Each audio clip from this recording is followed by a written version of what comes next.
Este é o Espiritismo em Foco, uma produção conjunta da Federação Espírita Brasileira e da Comunhão Espírita de Brasília. Conosco, Geraldo Campetti. Seja muito bem-vindo ao nosso programa, Geraldo. Agradeço a oportunidade de estar aqui uma vez mais para a gente conversar sobre assuntos do Evangelho, sempre atuais e importantes para a nossa reflexão e, sobretudo, vivência no dia a dia das nossas vidas. E por falar em vivência no nosso dia a dia, dá para ser perfeito em 2016, Geraldo? Nem em 2016, nem em 2017, como não deu em 2015. É uma coisa interessante. O Evangelho tem esse convite, desafio, né? Sede perfeitos. Até aí estava assim razoável, mas como vosso Pai Celestial o é perfeito. Aí fica difícil. Como é que ele pode ser perfeito como Deus? Jamais o seremos. Deus é Pai, nós somos filhos. Deus é Criador, nós somos criaturas. Jamais a criatura, o filho, vai chegar à condição do Criador, do Pai. Então nós não seremos perfeitos nunca? Nós seremos perfeitos, sim, na medida da nossa possibilidade, nas nossas condições de relatividade. É por isso que a gente tem que entender. E uma vez eu aprendi numa palestra e jamais esqueci que o ser perfeito, Ana e demais colegas que nos acompanham, é a gente fazer o máximo que estiver ao nosso alcance, dentro das nossas possibilidades. Então, toda vez que eu me empenho e que eu me desempenho, que eu me dedico, aproveitando de fato o tempo, doando o melhor que eu tenho dentro de mim, me colocando 100% presente, eu estou sendo perfeito. Por quê? Porque eu estou fazendo tudo o que está ao meu alcance. Aí dá para a gente imaginar quando é que nós somos perfeitos até nessa condição. Porque dificilmente a gente consegue fazer isso. Mas é perfeitamente possível. Mas o primeiro passo para nós sermos perfeitos não é nós tentarmos, pelo menos, sermos homens de bem? Ah, pois é. É por isso que Kardec organizou esse capítulo 17, né, do Evangelho segundo o Espiritismo, Sede Perfeitos, colocando uma mensagem muito interessante que compila aí uns 19, 20 itens como características do homem de bem, né? É o item 3 do capítulo 17, ele começa com isso. E quando diz assim, logo no início, né, o verdadeiro homem de bem é aquele que pratica integralmente a lei de amor, de justiça e de caridade, ou de justiça, amor e caridade, a gente vê o tanto que nós estamos distante dessa perfeição. Porque o que vivencia essa lei de justiça, amor e caridade é o desafio simplesmente das 3 revelações que nós tivemos para o Ocidente. A primeira revelação da justiça, né, com Moisés, a segunda do amor com Cristo e a terceira, a da caridade, do amor, da verdade com o Espiritismo. Então, o homem de bem é o que coloca em vivência, não é, em prática, que sente, que se comporta em consonância com essas leis. Então ele vive a justiça porque é um homem justo, ele vive o amor porque é amoroso, e ele pratica o bem porque é caridoso e está diante da verdade. Quer dizer, é um desafio enorme. Mas Kardec, ele tem uma sabedoria tão grande, Ana, que ele dá um refrigério para nós. Ele coloca primeiro, né, os seres perfeitos e coloca o homem de bem e vai dizendo um monte de características ainda, a questão da fé, né, da crença na vida futura, da prática do bem no cotidiano e tudo mais vai colocando. E ainda no final ele diz, olha, isso daqui são algumas das, não estão elencadas todas. A gente vai sentindo mais cada vez menorzinho, né? Só que depois, no item seguinte... Os bons espíritas. Aí ele... Exatamente isso. Ele vai colocar no item 4 os bons espíritas, dá uma aliviada, porque aí a gente vai avaliar o que nós somos, afinal de contas. O que é o espírita? Espírita é aquele que acredita nos princípios fundamentais do espiritismo. O fato da gente acreditar em Deus, acreditar na imortalidade do espírito, não é? Na sobrevivência após a morte, na conservação da sua individualidade, na comunicabilidade, na reencarnação, na lei de causa e efeito, não é? Na lei de evolução, isso tudo nos torna espíritas, porque nós acreditamos. Então é um ponto importante a considerar. Agora, somos espíritas imperfeitos quando a gente acredita nisso tudo e não dá conta de colocar em prática o que decorre das consequências desse ensino moral do Cristo, não é? Que é nós sermos esses homens de bem, como coloca aí. Só que ele define, conceitua os bons espíritas, né, que reconhece-se o verdadeiro espírita pela sua transformação moral, pelos esforços que emprega em domar as suas más inclinações. É uma frase que no meio espírita praticamente todo mundo sabe de cor, né, salteado, aquela coisa toda. Mas o que significa isso, né? É o reconhecimento do verdadeiro espírita. Primeiro é o fato de ser reconhecido. Ser reconhecido é a gente colocar à prova. Eu me conheço, me reconheço, eu sou assim. E o verdadeiro não é aquele simulacro, aquele falso, aquele fingido, não. É o que é real. É o que se coloca à prova no dia a dia. Então, o reconhecimento do verdadeiro espírito. O espírito é o que acredita nesses princípios que a gente falou e que agora ele vai, então, se esforçar por colocar tudo isso em prática. Então, reconhece-se pela transformação moral, que é o objetivo. O Espiritismo vem exatamente para trazer essa promoção da regeneração social da humanidade, como está lá no Prolegômeno do Livro dos Espíritos. E isso só é possível regenerar a sociedade com a reforma íntima de cada um de nós. Por isso que fala transformação moral. Reconhece o verdadeiro espírita pela sua transformação moral, que é o objetivo final do Espiritismo, nos transformar moralmente, nos fazendo então melhorar, não é? Reformar intimamente. E aí ele complementa aquele que se esforça em domar as más inclinações. Aí a gente fica mais curioso. Domar, né? Parece questão de domesticar, essa fera que precisa ser ainda. De fato, todos nós, dentro de nós temos alguns animais, não é?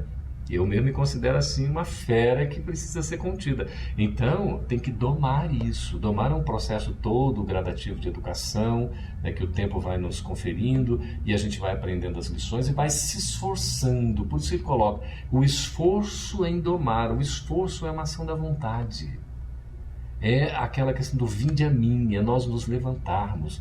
É nós termos a coragem do enfrentamento das dificuldades, das nossas limitações, de estar diante de um obstáculo e ter aquela vontade e disposição de superá-lo. Isso tudo é esse interesse. Então, é o desejo, o interesse, a vontade de, como esforço, de superar, de vencer, de domar as nossas más inclinações. Bom, inclinações todos nós temos. A gente vai para um lado, vai para o outro. Mas inclinações significa o que não é bom. Nós estamos inclinados às coisas que são negativas, que são ruins. A gente acaba atraindo várias coisas para nós, né, que não são boas, porque a gente ainda vive num ambiente em que nós mesmos alimentamos com os nossos sentimentos, vibrações, pensamentos, ações, palavras. Acabamos assim ficando às vezes nos conúbios que não são positivos, que não são elevados. E isso tudo traz coisas ruins para nós e para o ambiente ao nosso redor. Então temos que fazer um esforço para domar essas más inclinações. O pensamento mau, a maledicência, não é? A vingança, a inveja, né? Tudo isso são coisas assim extremamente negativas que a gente vai trabalhando aos poucos para superar. Por isso as más inclinações. E aí a gente faz um link, Ana, permitindo aí para esclarecimento, da obra que traz o ensino moral do Cristo, explicado ali passo a passo, que é o Evangelho segundo o Espiritismo, para a primeira obra espírita, que é o Livro dos Espíritos. Quando a gente navega para a questão 919, lá, né, quando se fala da necessidade da melhoria. E aí Kardec pergunta, qual é o meio prático mais eficaz que tem o homem nesta vida de domar as suas más inclinações, de evitar os equívocos, os erros? E a resposta vem, um sábio da antiguidade já falou disso, conhece-te a ti mesmo. E aí Kardec, não ficando satisfeito, vai perguntar, a gente já sabe disso, agora como fazer? Aí é o Santo Agostinho, né, que vem dar a resposta. Aí ele fazia como eu fazia cada dia, ele tinha autoridade para dizer isso, né? Passava em revista tudo que havia acontecido. À noitinha, então, ele revisitava o dia dele, o que ele fez, o que ele pensou, o que ele falou, como ele agiu, as atitudes, e no dia seguinte, ele então se esforçava por reforçar o que era positivo e corrigir o que era negativo. Foi assim que dia após dia ele passou a se conhecer. Então a ter um domínio maior sobre si mesmo, dominar essas más inclinações e conquistar as virtudes que estavam lhe faltando. Por isso que essa lição dos bons espíritas para nós é um estímulo, porque se a gente, né, não é bom, a gente já pode se considerar espírita, mesmo que imperfeito. mas como o verdadeiro espírito é que ele está se esforçando, nós precisamos ter esse reconhecimento de que nós somos indivíduos esforçados. Se nós somos acomodados, aí o caso é mais grave. Geraldo, vivemos em um mundo de transformações, um mundo que passa de provas e expiações para a regeneração. Parece que as coisas acontecem num ritmo meio que acelerado demais, que nós estamos enxergando coisas demais, que as transformações estão mais latentes. Como é que nós conseguimos ser bons espíritos num momento como este? Então, é o desafio que vem à prova. O item 10 desse capítulo 17, o capítulo dos que mais me chama a atenção. O Evangelho é tudo muito bonito, mas esse capítulo 17, ele me toca profundamente porque eu acho a organização dele assim, muito didática e interessante e diz respeito muito diretamente ao nosso dia a dia. Embora a gente pudesse falar isso de todos os capítulos, mas especialmente esse me toca. Ele fala do homem de bem, vem falar do verdadeiro espírito, aí vai falar no item 10 do homem no mundo. É exatamente esse contexto que você está colocando. Nós estamos inseridos no mundo, né? É que o Paulo diz, né? Nós devemos ser do mundo sem pertencer ao mundo. Então nós não vamos deixar de enfrentar os desafios, os problemas, os embates, as relações interpessoais, às vezes com muitas dificuldades, as diferenças que existem, as intolerâncias, enfim, todos os exercícios que a gente precisa colocar em prática, não é? Do que a gente está aprendendo, é ali no conflito, no confronto do dia a dia como homem no mundo, inserido no mundo. E tudo isso vem à tona, sobretudo, por isso que a primeira recomendação logo que ele faz, Kardec, é no sentido de que na relação com o outro a gente precisa ter piedade. Ele recomenda que nós sejamos compassivos. Olha que coisa bonita, ter compaixão. Isso é muito bom porque a gente se abre para enxergar o outro como ele é, sem recriminá-lo, sem julgá-lo, sem condená-lo, mas entendendo ele como nosso irmão. Então a gente tem a ideia de que esse homem no mundo, sobretudo no mundo em transição, ele vai enfrentar muitas dificuldades. Nós estamos enfrentando. Os nossos valores, Ana, estão sendo colocados à prova a cada momento.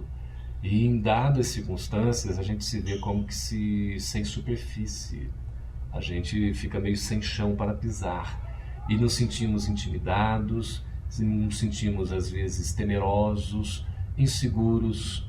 E aí, aqueles valores que estão lá latentes, né, dentro de nós, e com os ensinos que a gente vai recebendo para despertar nossa consciência, precisam vir à tona. Precisam se efetivamente colocar diante desse enfrentamento e dizer, ó, nós estamos aqui, nós estamos atravessando essa ponte. Como é que nós vamos conseguir o equilíbrio? Como é que a gente consegue com segurança passar para outra margem, sem cair ou sem recuar? Então, é o mundo em transição.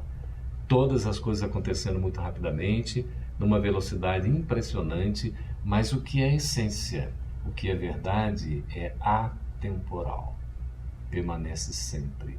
Então, por isso que a gente tem que ter na nossa intimidade a serenidade, a tranquilidade, de que mesmo com a tempestade externa, o mundo em convulsão, quando a crise emerge necessária porque estamos em transição, nós devemos manter a serenidade e a firmeza para seguir em frente. Estamos vivendo em plena parábola do semeador.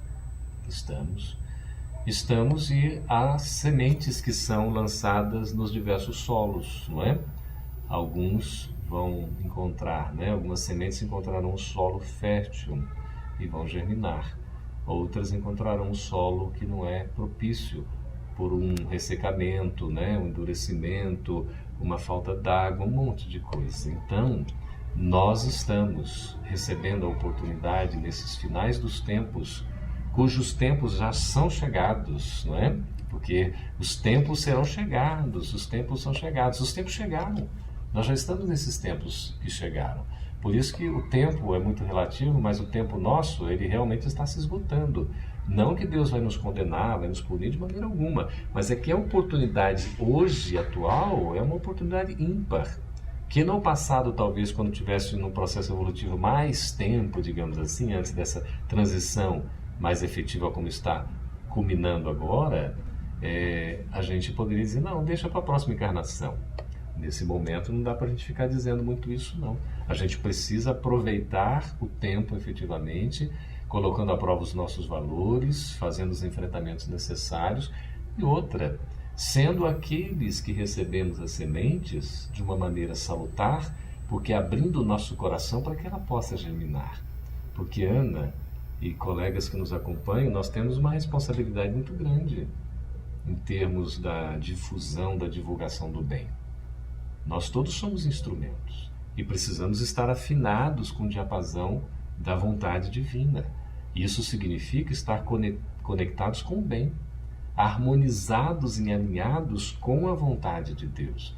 E aí sim semearmos a paz, a concórdia, a fraternidade, a solidariedade, o entendimento pela nossa própria vivência, pelos nossos exemplos. Não serão com discursos belos que a gente vai conseguir transformar o mundo. A gente pode até convidá-lo, mas a convocação efetiva e mais a conversão, a transformação mesmo existe quando a gente dá o exemplo. A mensagem do Cristo continua e continuará viva até hoje para sempre, porque Cristo testemunhou. Ele foi o testemunho vivo de tudo o que pregou. Ele exemplificou a mensagem e ela está aí para nos servir de exemplo.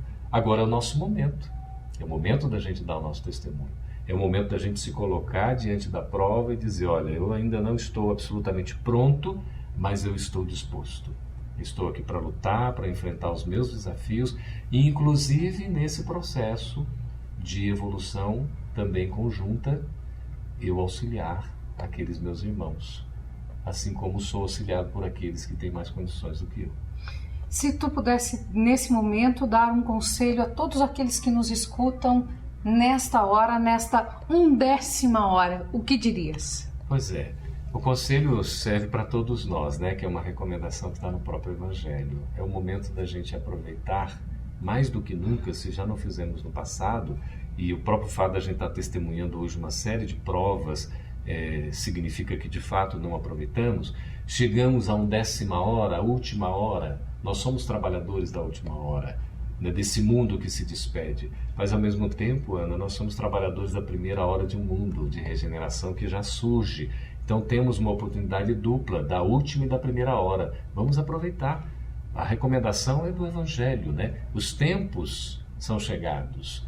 Então que nós possamos ser os obreiros do Senhor, que nós possamos ser aqueles ceareiros, trabalhadores, desempenhando a nossa ação sem aquela pretensão de missionário, de termos uma missão especial, nada disso, mas de colaborar no processo evolutivo, a começar da nossa própria transformação, no testemunho silencioso da humildade, da superação do nosso egoísmo, do nosso orgulho, na prática do bem e levar essa mensagem na relação com o nosso próximo, num abraço sincero, num olhar amigo, num estender de mãos que significa um apoio para que a gente caminhe unidos, porque se nós trabalharmos esses valores do bem, apregoados no Evangelho de Jesus, certamente nós vamos poder ter essa esperança de que o mundo se renovará e nós faremos parte desse mundo, porque todos nós temos esse desejo, esse interesse. Então, que possamos seguir em frente, confiantes, determinados, não obstante todas as dificuldades e limitações que a gente ainda tem, sigamos confiantes, certos de que aqueles que perseverarem até o fim serão vitoriosos. E nós esperamos estar nesse elenco, porque estamos dispostos a sermos perseverantes. Geraldo, muito obrigada pela sua presença aqui no Espiritismo em Foco e nós voltamos em uma outra oportunidade, lembrando que o programa é uma produção conjunta da Federação Espírita Brasileira e da Comunhão Espírita de Brasília. Até lá!